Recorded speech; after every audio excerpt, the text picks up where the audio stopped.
During that period, I've interviewed doctors, politicians, businessmen, scientists, authors, and even the occasional Nobel laureate. For me, it's been exciting. I hope it's been enjoyable for you. But these, as you know, are tough times, and if this program is going to remain bold, independent, and sometimes even defiant, then I think we need your support. At the end of the day, it's a truism, but editorial independence is best defended by the viewers. So if you would like this program to remain the way it is, forthright, outspoken, and interesting, then would you consider supporting us? All you have to do is to click on the description at the bottom.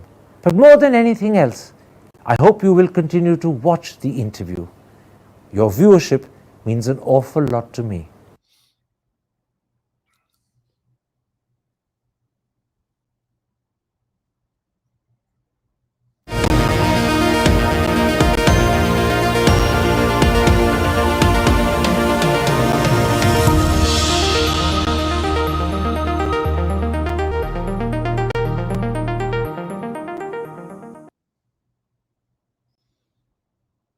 Hello and welcome to our special interview for The Wire. Today we ask a simple, direct question. Can Kamala Harris become the next president of the United States of America? Joining me live from Washington, D.C. is the U.S. national editor and chief commentator of the Financial Times, Edward Luce. Earlier, Mr. Luce served as the South Asia bureau chief of the paper based in New Delhi. Ed Luce, CBS News has reported that Kamala Harris has won enough delegates to secure the Democratic nomination for president. Just a day or so ago, New York Times in a poll suggests that she's almost level with Trump, although that's within the margin of error. So is it now certain that she's going to be the Democratic nominee? And can she really give Trump a tough fight for the top job? The answer to both of those is yes. She's definitely going to be the nominee. She's what they call the presumptive nominee. And by the way, thank you. It's always a delight to be on with you, Karen. I rudely launched into my answer. Second, I think this is a 50-50 nation. Biden, was a kind of exception to the normal sort of laws of politics here, in that he was so old and so clearly incapable of serving out another term that the polls were tilting towards a Trump landslide. Kamala Harris is bringing it back to a 50-50 situation. And so we'll have the Democratic convention in August, later in August. And then, as is always the case, this is, I'm stressing the normal parts of this supremely abnormal election. But as is normally the case, then from Labor Day at the beginning of September, I believe we will start off with a close fight in which the outcome is going to be very hard to predict. Senior Democrats like Michael Bloomberg, in contrast to the fact that there seems to be a headwind behind Kamala Harris, have called for a contest, possibly decided at the August convention, rather than what's referred to as a coronation. Many of them are worried that Kamala Harris doesn't have the talent and strategic skills to win a presidential election. In fact, last time she dropped out even before the voting at the caucuses started, and NBC television called her campaign a mess. How serious or how widespread are such doubts? They were very, very widespread until they weren't. I mean, this is one of the sort of remarkable features of, I think since the debate between Biden and Trump, where Biden so clearly flailed and fumbled, it was such a painful experience in late June. In the month between then and Kamala Harris rapidly becoming the presumptive nominee, really the same day that Biden announced his retirement, now a week ago, has been the most unusual 4-week passage in politics I've ever seen. So all the conventional wisdom that you've just summarized, Karen, is absolutely correct, until it then inverted on itself and became the opposite, which is this somewhat euphoric and I think way overdone idea that Kamala Harris is a completely remade candidate and has learned an enormous amount in 3.5 years as vice president and is a formidable opponent to Trump. That is now the conventional wisdom from the very same people who believe the opposite. And don't forget that one of the reasons that Biden took so long And I don't mean between the debate and his standing down. I mean, over the last year, at any time, he could have listened to advice from outside to say, you're not going to make it through a second term. One of the reasons he was reluctant to ever hear such advice is because he shared that those doubts, those sort of forebodings about Kamala Harris's political skills, they just seem to have evaporated. This is one of this very, very strange qualities of American politics right now. Tell me, this remarkable change in the way Kamala Harris's prospects are perceived, is it because the Democrats are so happy that Biden isn't there and they now have some sort of a chance against Trump? Or is it because she's revealed qualities that they were not even aware of? Which of the two? Actually, a mixture of both. I mean, there is an enormous sense of relief because Biden, under the way the Democratic Party and both parties' systems work, only Biden could decide to step down. There was no forcing mechanism to eject him. And so there was this sense of dread and fatalism that, oh my God, we are stuck with this very venerable and remarkably successful president who is just now visibly over the hill.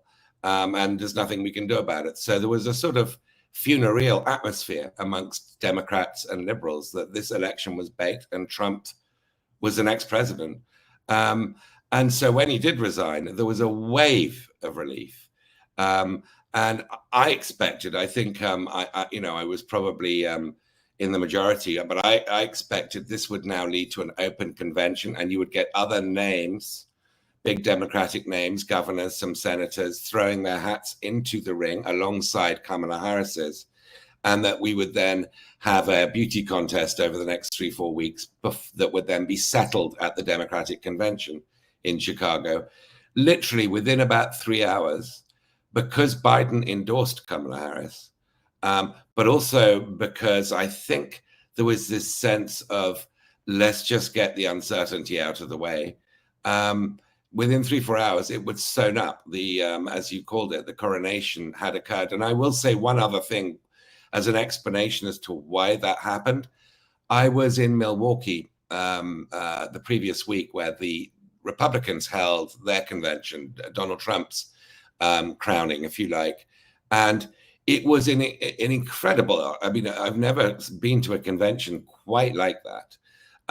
And the sense there, the mood on the floor amongst Republican delegates that they were going to win was the triumphalist sense was really underlined by Trump's choice of J.D. Vance. This idea that, look, we've got two unapologetic white men, one of whom, J.D. Vance, wants to have a national abortion ban.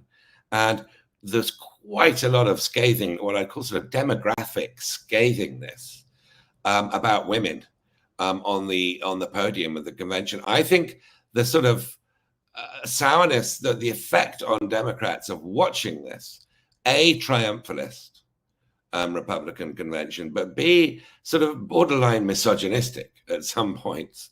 I mean, we can talk a little bit, if you like, about who was on the podium with Trump, just to underline my point. But anyway, that was what the Democrats took from it. And I think that really helped Kamala Harris. Right? It made it far more difficult for white male Democrats to say, we want to stop the first Black female vice president from having a shot at being the first Black female president. Nobody really wanted to be accused of blocking what they would call progress. The Democratic Party may now have come around to believe the time has come for the first woman president, as well as for the first woman who is both of Black and Asian origin. But is the country ready to suddenly accept as president a candidate who until 3 months before the election wasn't even thought as a contender, and someone who flopped when she made her first attempt and was handling immigration as border czar and made a mess of it? And that's a critical issue today. So given those minuses, is the country ready for a first woman president who's additionally of Black and Asian origin? I remember those questions being posed when Barack Obama although of course he's not a woman and there's no Asian in there, but they thought, is America ready for a black man? And clearly it was. He won by a pretty solid majority twice.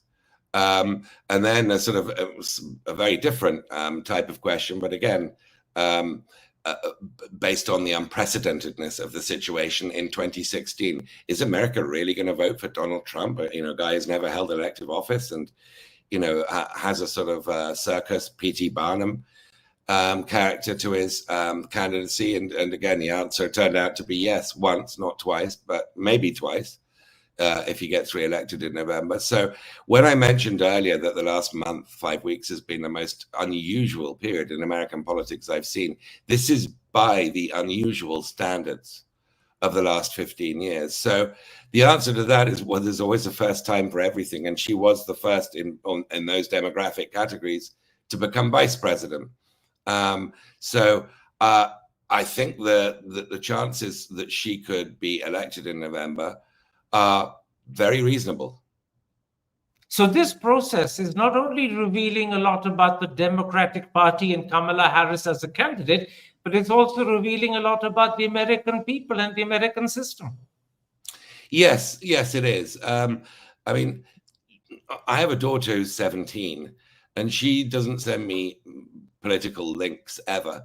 In the last 3 weeks, in the last week, she sent me 3 TikTok links, all memes built around Kamala Harris.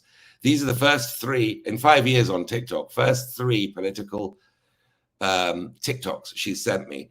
Kamala Harris after Biden, who is in his early 80s, had zero interest or appeal to anybody under 30. Is suddenly replaced by Kamala Harris, who sort of is memeable. You can sort of ironically, but affectionately mock her as this sort of slightly uncool aunt, but who means well. She's endlessly memeable. That's a really dramatic change that I find it hard to see through my own eyes, because I'm not under 30. I mean, you and your viewers will be shocked to hear. And I'm not a great TikTok aficionado, but my daughter, is supplying some interesting political intelligence here. It's made the election interesting to whole swathes of young people who were just utterly turned off by these 2 old men, very familiar, repeat performance old men. Arguing, bald old men, as the saying goes, arguing over a comb. Let's at this point, Ed Luce, focus a little on what Kamala Harris actually believes in. She certainly has strong and forthright views on abortion. She firmly believes in the right of women to choose. Is that the sharpest point of difference between her and Trump? And more importantly, can it bring in women voters in her support, particularly Republican ones? Yes, I mean, there's this category of secret non-Trump voter that was identified through the course of this year that Nikki Haley managed to get the support of, talking of, Indian American women in politics, that Nikki Haley managed to appeal to in the Republican primaries. And she was getting 20% of the vote. And then after she dropped out, Uncommitted was getting 20% of the vote. And there's been a lot of surveys of who these Republicans are, and they're mostly women, and they mostly seem to be, suburban women, but from Republican suburbs, suburbs in red states, and living in presumably strongly Christian communities in which they don't feel emboldened to speak out about their fears of all bodily autonomy being taken away. It's not just abortion that's being discussed here.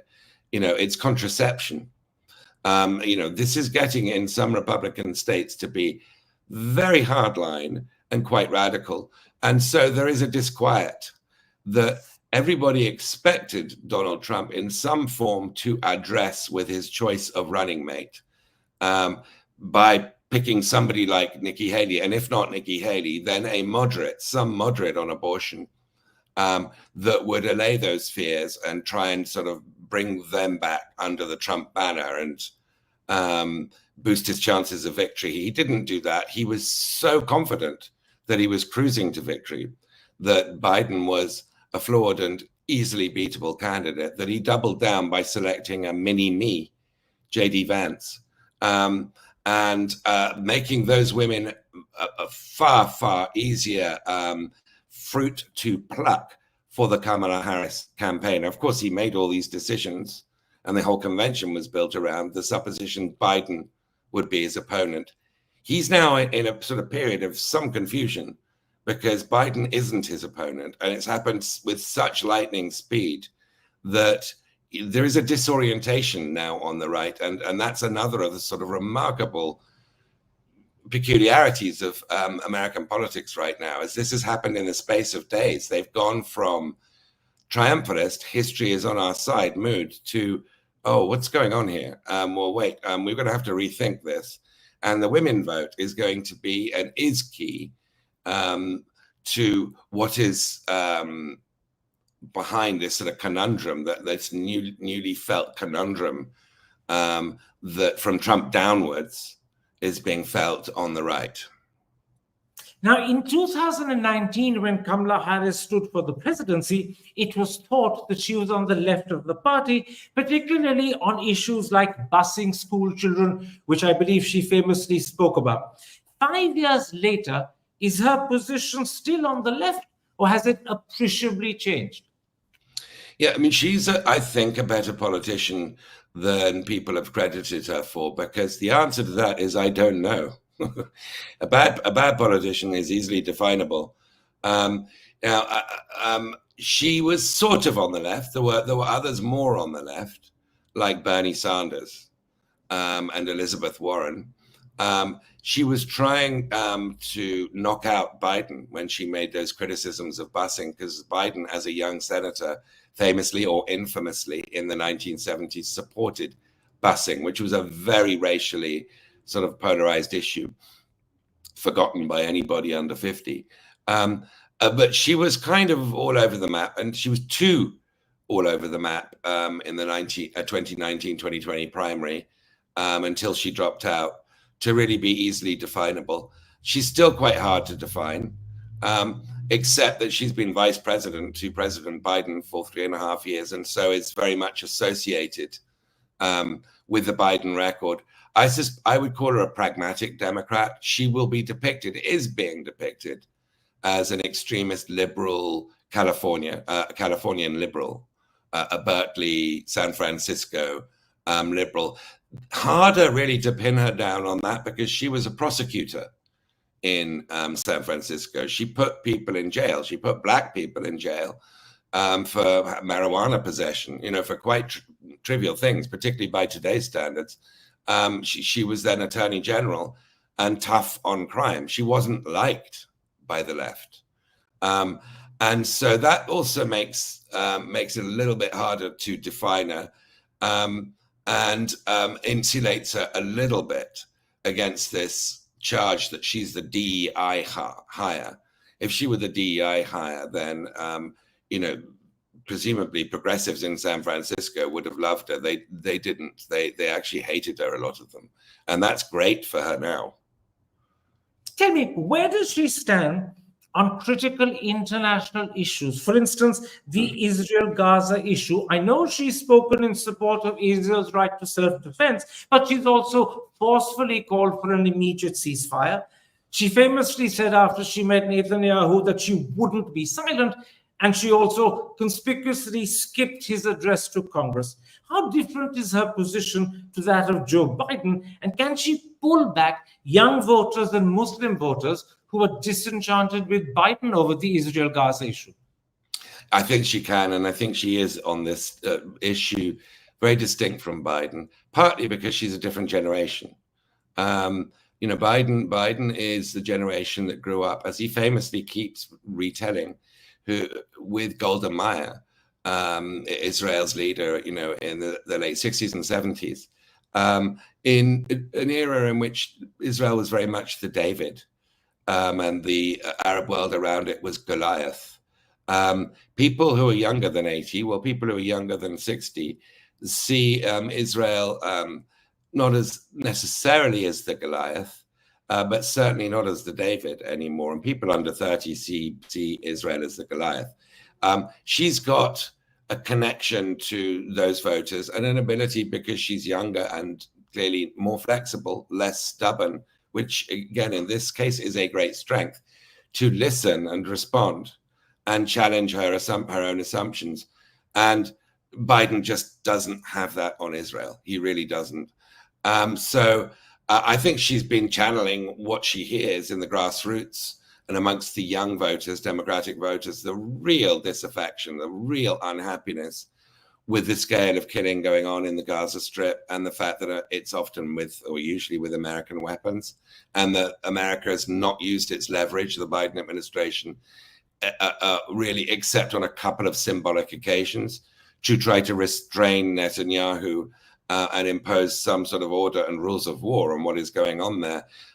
She's been hearing that, and way before the debate, i.e. before it was in her head she would become the nominee, she was sounding a very distinctly different tone about this and saying, look, there has to be a ceasefire now. And that wasn't actually a formal policy. So I think there is a difference there. That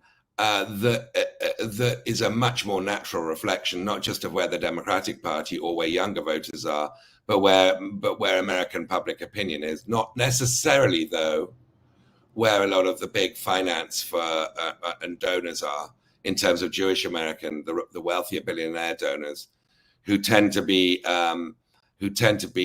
in many cases single issue donors. I.e. it's your stance on Israel. So it's not like there isn't a trade-off here from aligning yourself more with public opinion and younger Americans. There is a trade-off, and that will be a test of her political skills.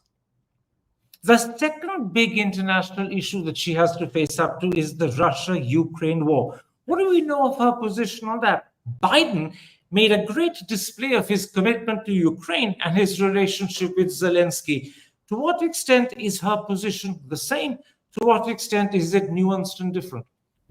So Biden, I think, if he was asked what his sort of chief foreign policy legacy would be, it would be the standing up to Vladimir Putin, to Russia's Vladimir Putin, defending Ukraine and expanding NATO. Those would be, so really restoring the West, rekindling the West would be, my guess, some form of answer Biden would give if he was asked that question. Kamala Harris has been a sort of indistinguishable lieutenant on that question. She goes to the Munich Security Forum every February, which is a very important date on the calendar for the Western security establishment. So she's spoken there 3 times, I think.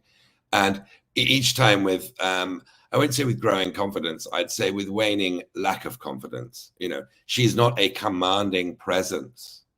And she's not a sort of booming stentorian voice on foreign policy, but she's becoming less weak over time on that. And she was very good, by the way, on Israel last week. She was very fluent, very confident. So I don't think there's any difference in views there. I think it's the confidence with which she sort of projects herself. And it might be that her learning curve, which everybody, I think, has underestimated, she's not been given much airtime by the Biden people until she became nominee. So I think, her learning curve might be steeper than we think. I mean, this will be tested if and when Trump agrees to a debate with Kamala Harris. He's wriggling out of it right now, which tells you a lot. Absolutely. Let me come to an issue that I suppose matters enormously to the audience in India watching you. Do we have any idea how she views this country? It is, after all, the country where her mother was born and brought up. I know she's spoken of her closeness to her maternal grandfather, but she hasn't visited India since 2009. Recently, she was quoted Or rather, she quoted her mother, who once asked her, "Did you fall out of a coconut tree?" Which is very much an Indian expression and an Indian idiom, which she'd incorporated into American English. Is there a lingering emotional connect with India, or is that unlikely? I think Kamala's mother could not have known that she was delivering a future meme to TikTok, because, you know, when people describe how they've changed their views on Kamala Harris in the last week, they describe themselves as having been coconut pilled. So they've swallowed a coconut pill and now they're mad for Kamala. So she was clearly, of her two parents, she was basically raised by her mother. Her parents divorced when she was very young. She barely saw her father, who was a Jamaican immigrant. Her mother, of course, was a Tamil Indian immigrant. She was raised by her mother. Her mother's by far the most predominant influence on her life. But politically, she's emphasized more the misleading appellation African American side. Actually, technically, it would be Caribbean American or even Jamaican American. But she's emphasized that more. She went to Howard University, one of the black universities, and as you know, I think it's well known, she really enjoys the sororities, which are very strong in those institutions, and is a big figure amongst them and has been for decades. So politically, you know, her identity is more, there's more emphasis on the black and less on the Asian, less on the Indian.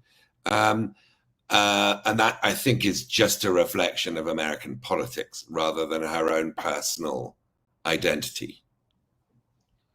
Now, there's some speculation that whilst Biden and Trump were willing to overlook Narendra Modi's autocratic behavior and democracy deficit, Kamala Harris might not be so accommodating. And one of the reasons why this is said is that apparently in 2019, when she was still a senator, and Modi changes the status of Kashmir, Kamala Harris famously warned, "Well, watching."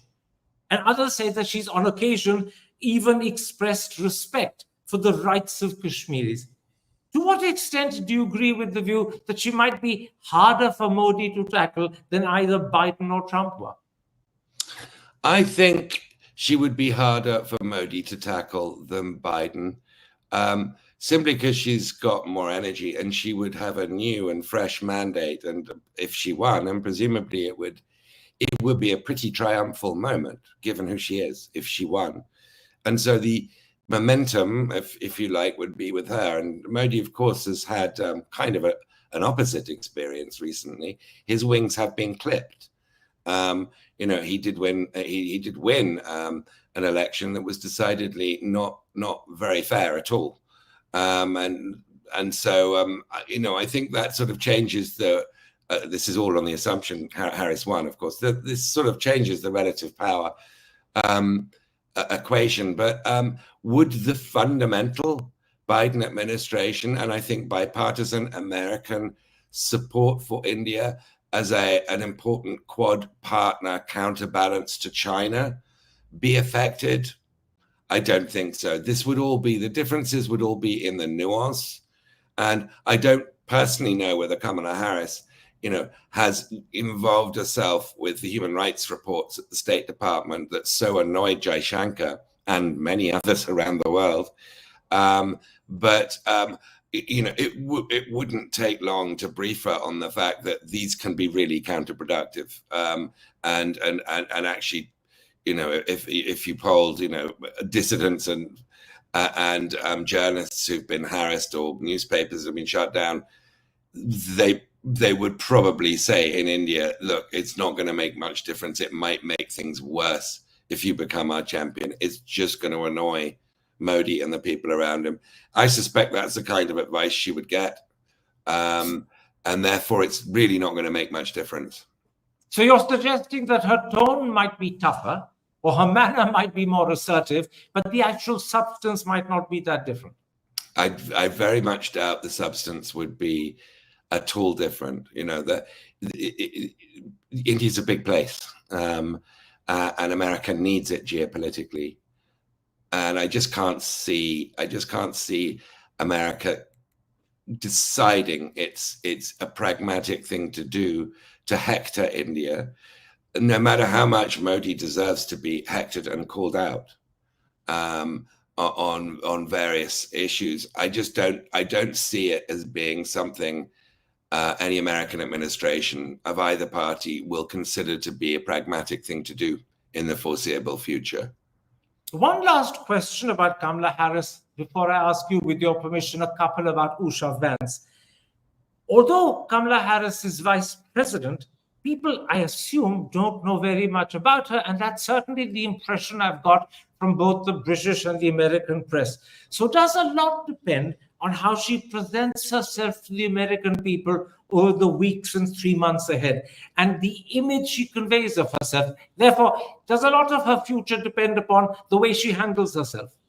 Yes, I mean, she's got a window to define herself. And, you know, there's a scramble, of course, because her opponents also have a window to define her. And it's I mean, we've already got early hints of how she's doing that. She's owning things that people consider to be a problem, you know, which TikTok users don't consider to be a problem, like her laugh, and like some fairly eccentric turns of phrase based on, you know, what her mother told her. All of these things she's owning and sort of leaning into the wind, if you like. Politically, you know, I think it's going to get tougher because she's depicted as an extremist liberal who's into identity politics. She's going to have to distance herself. Well, I mean, if she's getting good advice and takes it, she will have to distance herself from the left of the party because she's got them locked up. They're not going anywhere, and they are going to vote. They're enthusiastic. She shouldn't listen to them too much. She should just put them in the bank and reach out to these secret non-Trump voters, these women who in the suburbs who could change the outcome of this election.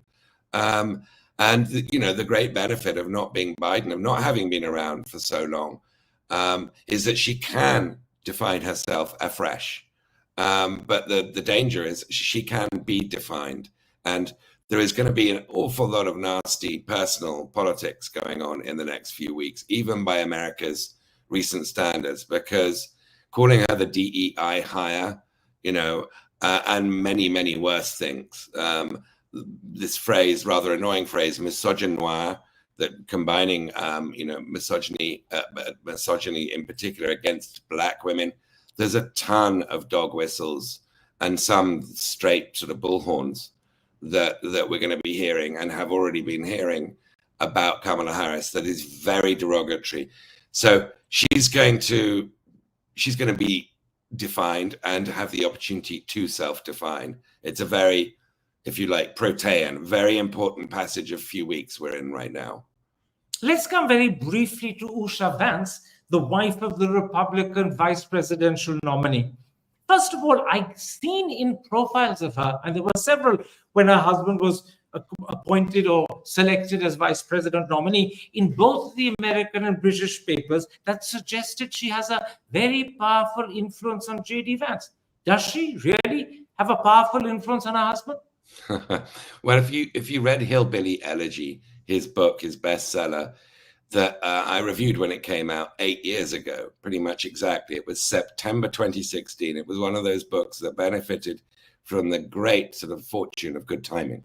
So that was 2 months before Trump was elected. And here was this hillbilly from the sort of areas that were these strange people to liberal readers who were voting for Trump or looking likely to vote for Trump, coming out with this brilliant account, an autobiographical account. So if you read about Usha's role in that book, when this so-called hillbilly, J.D. Vance, gets a scholarship to Yale, she's the one who teaches him not to spit out sparkling water when he drinks it, because he thinks there's something wrong with this water. It's all fizzy.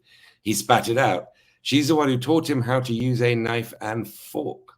So she is sort of there's an Eliza Dr. Dolittle sort of situation here, in which she is the instructor. And So she's had an influence on his manners. What her ideological influence is on him, it's hard to say. She's clearly conservative. She's clerked, as we say, clerked, as Americans say, for 2 Supreme Court justices, Chief Justice John Roberts and Justice Kavanaugh, Brett Kavanaugh, both conservative Supreme Court justices. So she's clearly, on the same side of the party. I have to say, though, I was in Milwaukee last week, so and I happened to be on the floor of the convention. I got a pass to mingle with delegates when Franklin Graham, the big pastor, the sort of evangelist figure, gave the prayers and the blessing for the convention and the Trump family. Then he moved to J.D. Vance and his wife, Ulla, not Usha, Ulla. And nobody noticed except her when I noticed, because I know her name. And I look back, she's sitting there in the family section, and she's only 30 feet away.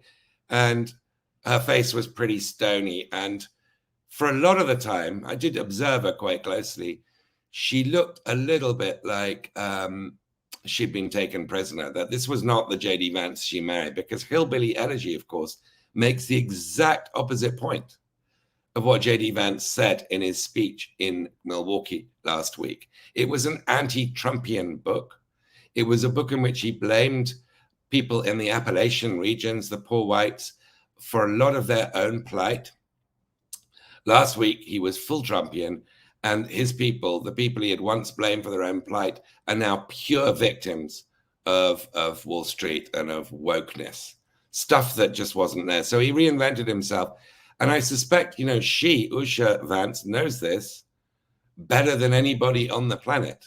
It's not the conservatism of her husband that she married.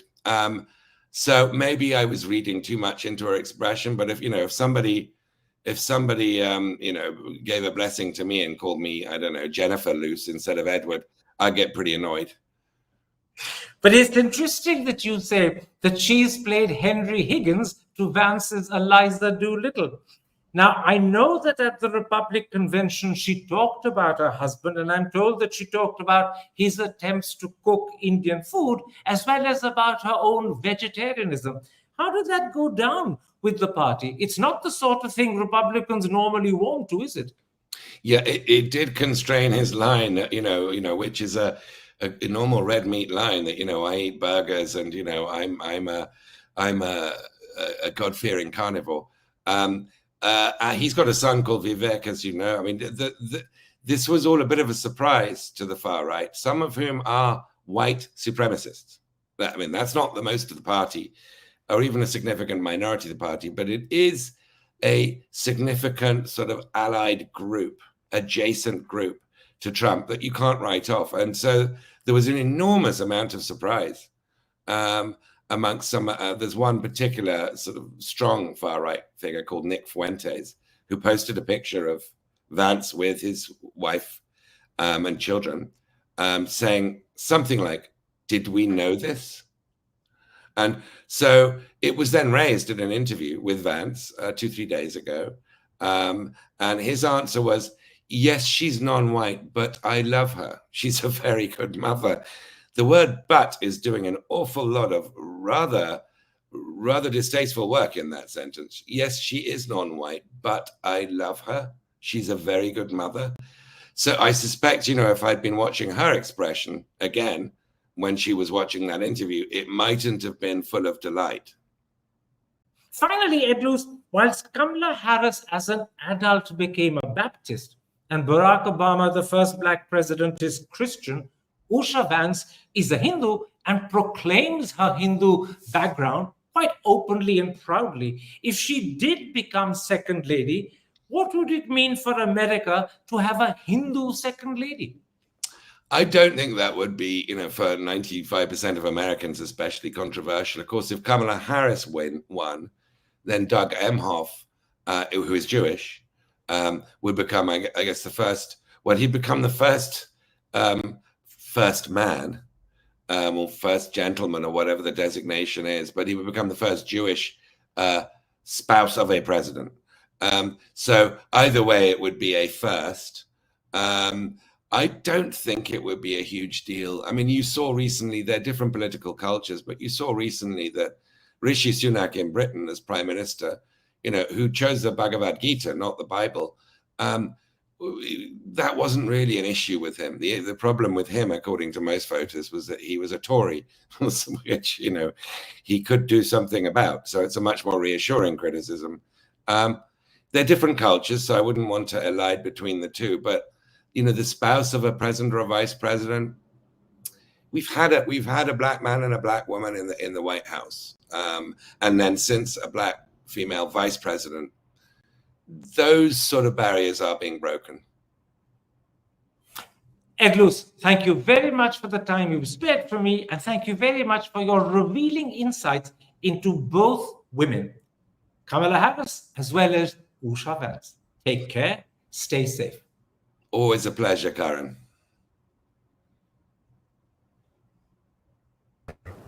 Over the last few years, I hope you've been watching my program, The Interview on The Wire. During that period, I've interviewed doctors, politicians, businessmen, scientists, authors, and even the occasional Nobel laureate. For me, it's been exciting. I hope it's been enjoyable for you. But these, as you know, are tough times, and if this program is going to remain bold, independent, and sometimes even defiant, then I think we need your support. At the end of the day, it's a truism, but editorial independence is best defended by the viewers. So if you would like this program to remain the way it is, forthright, outspoken, and interesting, then would you consider supporting us? All you have to do is to click on the description at the bottom. But more than anything else, I hope you will continue to watch The Interview. Your viewership means an awful lot to me.